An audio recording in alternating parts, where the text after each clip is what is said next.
Real estate వ్యాపారంతో పాటు సేవా కార్యక్రమాలు నిర్వహించే greater infra projects chairman Syed Imam Sevaratna national పురస్కారం అందుకున్నారు.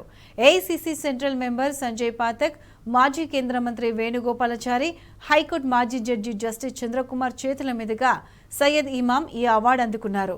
సేవ అనేది తనకు సత్కారం కాదని తన బాధ్యత అని చెప్పారు సయ్యద్ ఇమాం. హైదరాబాద్ రవీంద్ర భారతిలో జరిగిన ఈ కార్యక్రమంలో పలువురు రాజకీయ, వ్యాపార ప్రముఖులు పాల్గొన్నారు.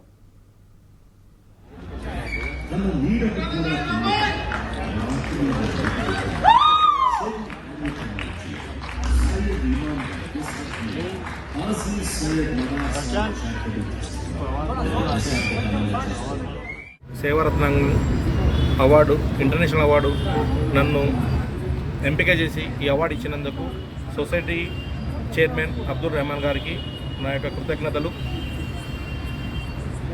ప్రజలలో సేవాభావము పెంపొందించడానికి ఎవరెవరైతే సేవా కార్యక్రమాలు చేశారో వాళ్ళని ఎంచుకొని ఈ అవార్డ్స్ని ఇవ్వడము చాలా గొప్ప విషయము. ప్రతి ఒక్కరు సమాజంలో ప్రతి ఒక్కరు ఈ సేవాని ముందుకు తీసుకెళ్లాలని చెప్పి నా యొక్క మనవి.